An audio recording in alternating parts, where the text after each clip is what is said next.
Live once again. It's your man right here, one and only that beautiful Rhode Island Red Rooster, and we're doing another Q&A.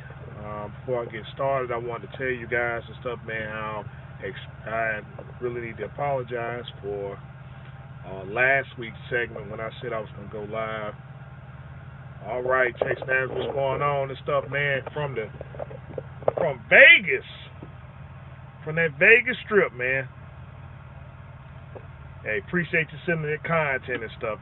Should it feel like I'm out there in Vegas right there with you? That's right, man, living it up. I feel like I'm right out there on the strip with you and everything. Like, shoot, hey, we finally made it in there and stuff. We done seen, we in there in the Money Mayweather camp and stuff, man. And shoot, we eating good food and walking the strip and looking for Josh. Seeing the Josh gonna show up, but I hope he's doing all right too and stuff, man. But hey, man, just be careful and stuff on your vacation. Enjoy yourself, cause you definitely work for it. Um, I'm pretty sure your family and stuff appreciate that very much too. So shout out to the family. Um, let's see what we got in here and stuff. Army guy, what's going on with you? Brandon, what's going on?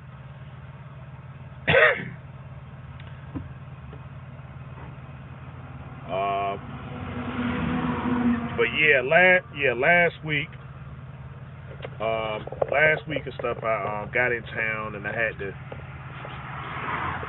got in town and I was going to my niece's dance recital and stuff, and so, okay, Army guy, what's going on? All right, everything's good. That's wonderful.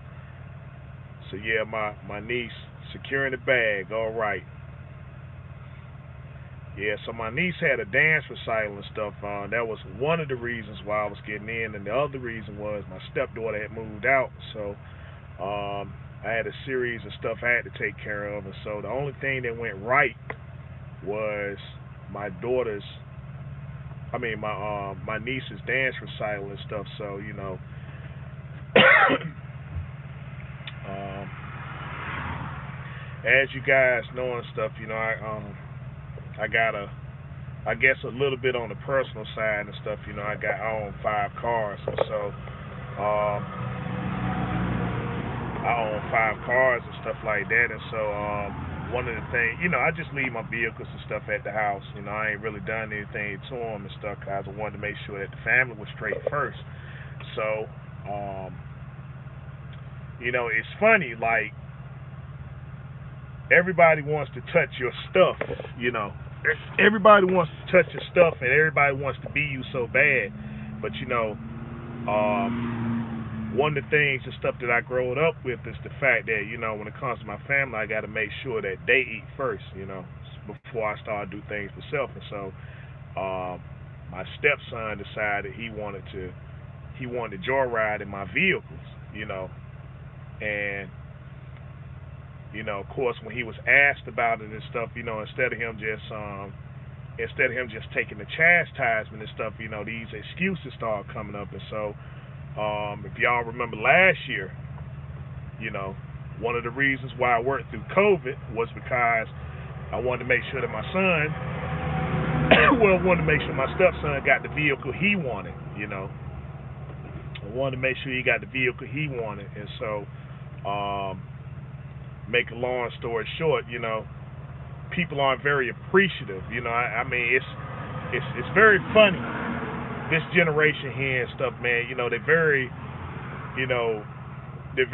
privileged. It seemed like things that I wouldn't even consider doing and stuff with my parents. You know, and mind you and stuff, I'm his stepfather. I'm his stepfather and stuff. So he also has a father too. But when it came to him getting some getting some wheels, the only person that was stepping with the best foot forward was myself. So um, he took his blessing and he squandered it. And so now he wants to intrude on my blessing now and stuff and say, well, okay, let me joyride in your car. And I'm like, you had your car.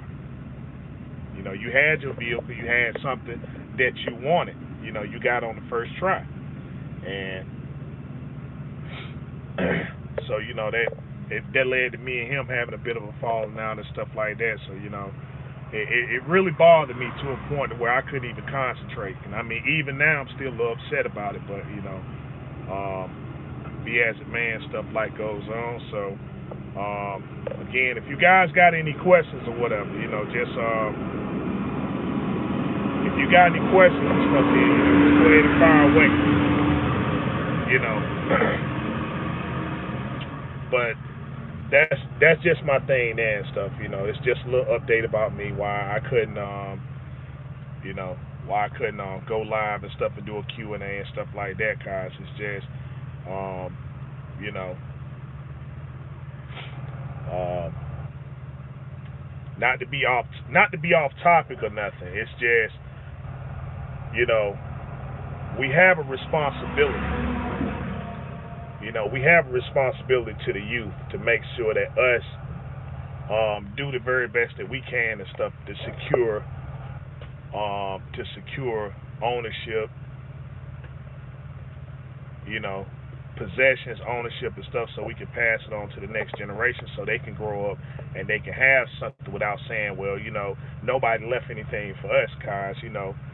Many of us are first generation.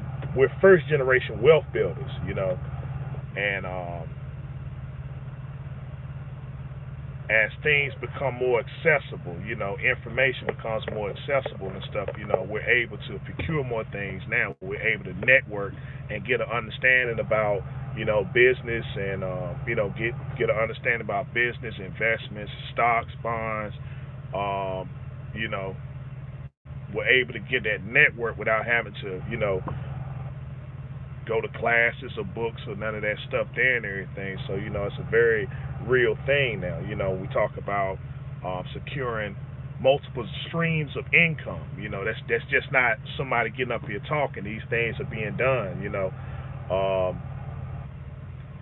and so I believe that this generation here and stuff, we try to step with the best foot forward and stuff, to do the things that wasn't done for us, so that the next generation and stuff can have, so that when they grow up, there won't be any excuses to say, well, I wasn't able to do this, that, or whatever, I wasn't able to partake in this or that. There wasn't nobody doing anything for me. So, regardless of what situation or circumstance you're in, whether you're biological or not, I believe that it's our duty, if you have children or not and stuff, someone, a niece or nephew, if you have, you may have friends or whatever and stuff, right? They may have children that don't have the type of role model and stuff, male or female, I feel that it's our job and stuff, to take someone under our wing and stuff and, give them the things and stuff that they need to get, because, the children, they don't ask to be here. They don't ask to be here and stuff. And so, but, while they're here, many of us and stuff are blessed with the, we're blessed with the opportunities to, right, yeah, it does take a village. We're blessed with the opportunities and stuff, to engage in things that we couldn't do and stuff, we were younger, or the things that wasn't done for us, for whatever situation. Education has become more, education is more accessible now and stuff, we don't have, there are words now that maybe used to exist and stuff 20 years ago, like literacy. There were people that didn't know how to read and write, and so that may have kept them and stuff, man, from passing on information. And so, now literacy is just a thing of the past now. The only literacy that we're not understanding now is maybe financial literacy. And so, you get that maybe a few years and stuff there, and that's going to be a thing of the past too. People are for, they're having multiple forms of income, that's a very real thing now and stuff. And so, and that's because the knowledge is accessible. So but again, that's what I feel that it's our duty because when we get old, when we get old and stuff like that, we're gonna need the youth of today to look out for us and stuff and make sure that the institutions, infrastructures, and apparatus that we erect are not only maintained but flourishing, so that we're not out here in the streets or whatever and stuff like that. We're taken care of because we took care of our youth. Let's see what you got. What's good, Red Rooster? I need some motivation, bro. Been driving Uber and Lyft for 2.5 years. Some dump truck. I gotten comfortable procrastination. Need to get back out. OTR. Well, I mean, Fat Daddy, listen. If you want it, if you looking at, the, I don't know and stuff, man. If guys and stuff have been paying attention to the employment, looking at areas of employment and stuff, man, it hasn't been more easier to get in any position that you want to get into and stuff. So, especially OTR, that's just low hanging fruit there and stuff, man. I mean, shoot, you fill out the application and stuff, man, and they'll have you ready to go Monday if you serious. They can have you ready to go Monday. OTR, it's just, if you go, just go with a plan. And that's what I tell anybody and stuff, man. Just go with a plan. Make sure that you have your plan ironed out. But things have never been more easier. Things have never been more easy and stuff. It's a shortage of this, it's a shortage of that. A lot of businesses and stuff, man, can't operate at full capacity because they don't have the staff available. They don't have they don't have the staff available. They don't have the product and stuff available because they may have more consumers coming in than more staff on hand to service the consumers. So,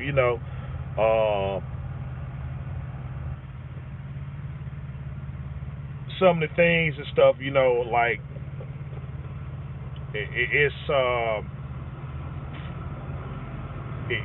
I mean, honestly, it's never been easy. It's never been easier and stuff. I seen a commercial. I seen a commercial that kind of disturbed me a little bit. About the autonomy thing and stuff. But I'm just looking at the reality of stuff too. Is that those jobs and stuff are being filled by people never really wanted to do those jobs and stuff to start with, and so it's a necessity, but it's not really it's not really something that someone and stuff, is just saying, okay, yeah, I want to build a career on, delivering pizzas and stuff like that. But that's how it started.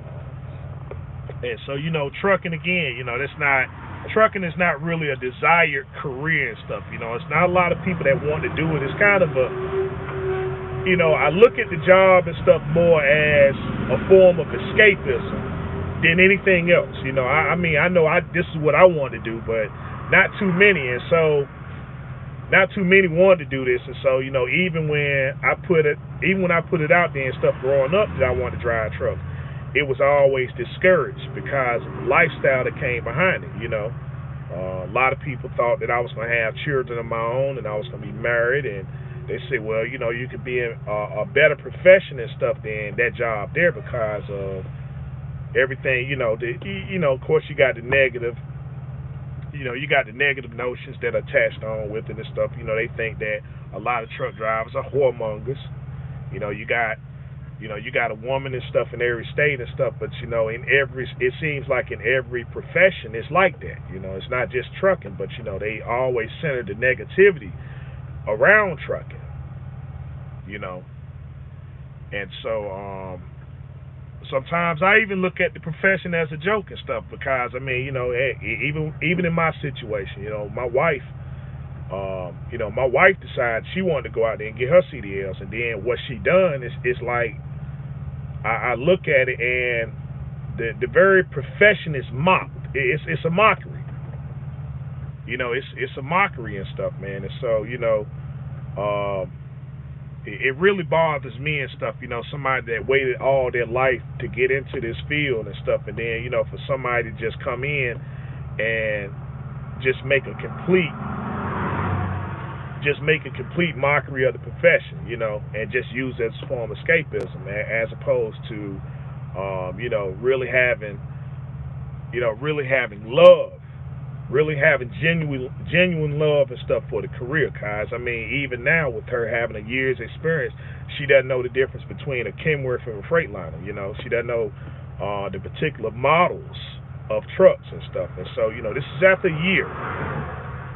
All right, Mr. Turner, what's going on? So, you know, I feel like, you know, that part right there, it really bothers me, you know, when people get into a profession.